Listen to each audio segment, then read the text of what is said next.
Evo, nalazimo se u prostorijama Pokreta za pravdu građana Uglješa Grgur i konačno razgovaramo sa Uglješom Grgurom, osnivačem i liderom pokreta, koji je posetio Niš i održao fantastičan skup na trgu Kralja Milana. Sada, nakon završenog skupa, gospodine Uglješa, kažite nam kakvi su vaši utisci? Pa, moji utisci su pozitivni, zadovoljan sam odzivom. Eto, kako ste mi rekli, koliko sam video, blizu 70 pristupnica je potpisano danas za 2 sata. Mi smo bili i manje od 2 sata, zbog ove toplote koja je preko 40 stepeni. Samo preko 70 pristupnica je pristupilo pokretu. Znači, koliko je pored štandova, i obavio sam razgovor sa mnoštvo građana, ljudi, tako da kako ne bih bio zadovoljan. Odlično, to je motivacija plus da vam opet dođete u skorije vreme. Kažite mi, kakvi su vaši dalji planovi što se tiče političkog angažovanja u Nišu, vašeg odbora, vašeg pokreta? Pa, dalji planovi su još jači i još bolji, na čelu sa svima vama, sa Goranom, sa Marijom, sa Snežanom, sa tobom Miodraže i sa svim članovima koji ste tu svakodnevno, tako da ja sam veoma zadovoljan, jer jug Srbije je najviše oštećen od tih izvršitelja. Oni uništiše narod, tako da uništiše po celoj Srbiji, a jug Srbije je baš specifičan i poseban.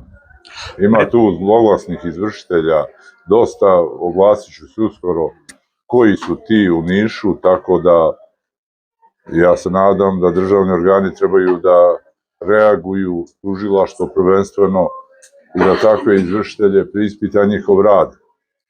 Prema našim istraživanjima koje smo radili, otprilike svake godine oko 1.000.000 domaćinstava se nalazi pred vratima javnih privatnih izvršitelja.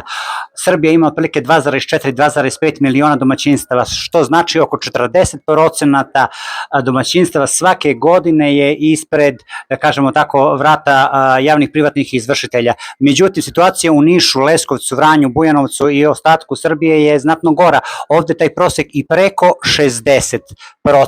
Tako da je vaš rad ovde veoma zapažen i veoma se dobrodošli među lokalnim stanovništvom, koliko sam imao prilike da vidim, a evo i narod se skupljao gore, davao vam je punu podršku, red ljudi je stajao u želji da vas pozdravi, da se rukuje sa vama, da napravi koju fotografiju. Baš u vezi sa time imam sledeće pitanje. Veoma ste, da kažem, jasni i glasni oko fraze, neko kaže fraze, one koje skritikuju, ja bih rekao parole, ne smemo nikome dirati krov nad glavom. Kažite mi po vašem mišljenju, koja je najveća mana u važećem zakonu o izvršenju i obezbeđenju, koja sprečava građane da sačuvaju svoju nekretninu, to jest omogućava izvršiteljima da tako lako uzmu ljudima krov nad glavom?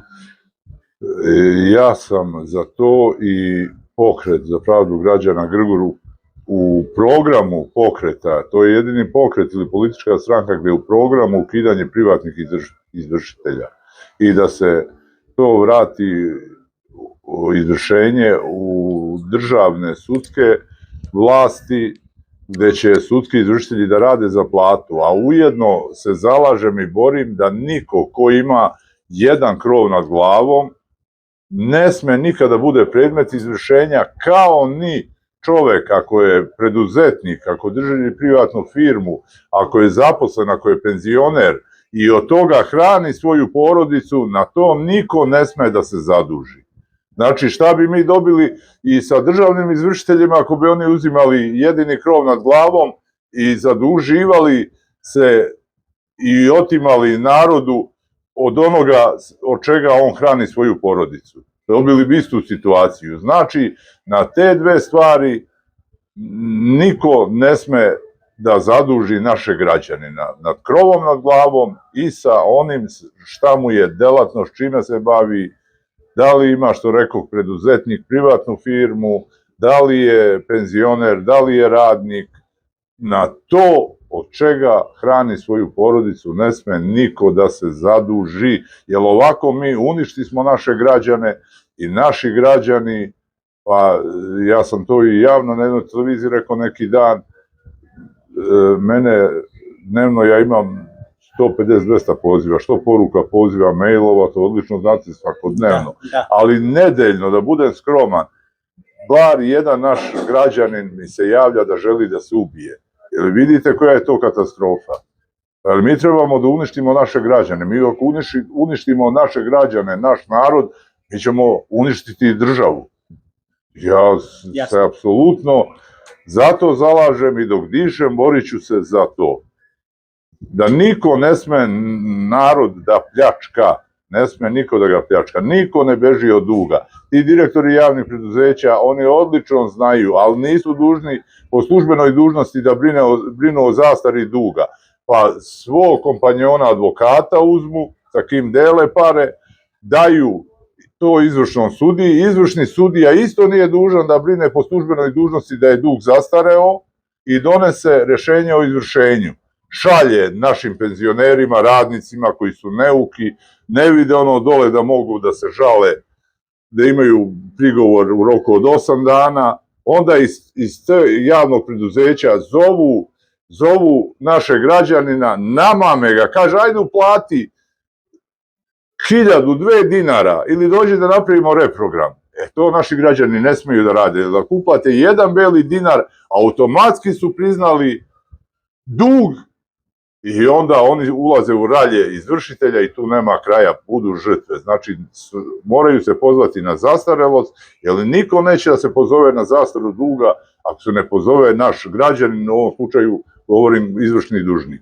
Znači, samo kad dobije taj prigovor na osnovu verodostojne isprave, i za to sam se zalagao, te verodostojne isprave da mora da suđe u parnicu, da se tuži naš građanin, jer te verodostojne isprave donose zastareli dugovi, privatna lica donose falš dokumentaciju i za stanove i za sve i onda taj sudija, on to vidi, on ne proverava da li identitet, da li je to falsifikovano, da li je to, znate danas da može se falsifikuje, da nije original i on donosi presudu i na osnovu isprava koje nisu verodostojne. Na osnovu isprava koje nisu verodostojne.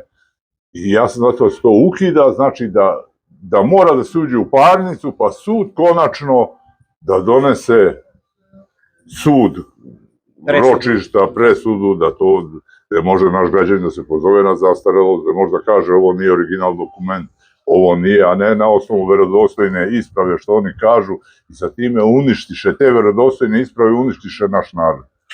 I stanove, i plate, i penzije, i sve uništiše. Videli ste i danas šta ljudi pričaju. Ja sam danas sigurno sa 300 ljudi obavio razgovor. Kukaju, nemaju povo i toplotina 40 stepeni. Ljudi su od muke došli i, nažalost, eto, ja i vi i svi mi iz pokreta za to se borimo i to je naš program socijalna pravda, pravda koja konzumira u sebi sve ovo za čega se mi borimo.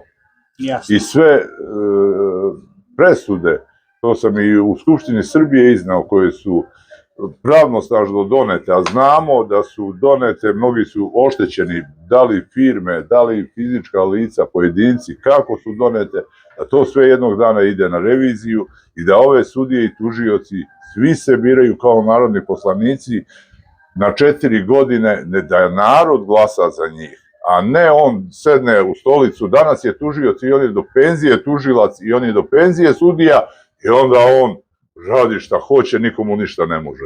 To ne može tako da se radi. I da se zgrade, to sam rekao i u Skupštini Srbije, da zgrade tužilaštva i suda ne budu pod istim krovom, da sudije i tužioci nemaju taj odnos, tužilac je stranka u postupku isto kao advokat i ne može on da bude kancelarija do kancelarije sa sudijom i oni se dogovaraju naravno da se tu ostvaruje blizak kontakt, postanu prijatelji i to. To ne sme tako da bude, to moraju zgrade da budu odvojeno.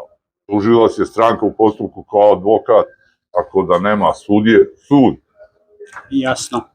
Samo što bih ja dodao da pored obezbeđivanja egzistencije sopstvenoj porodici, privatnici koji imaju svoje radnje ujedno plaćaju porez i obezbeđuju egzistenciju i širem društvu, odnosno društvenoj zajednici, tako da je to dvostruka šteta kada se oni suspenduju. A ujedno se borimo i taj porez koji ima jedan stan, zbog čega da se plaća porez?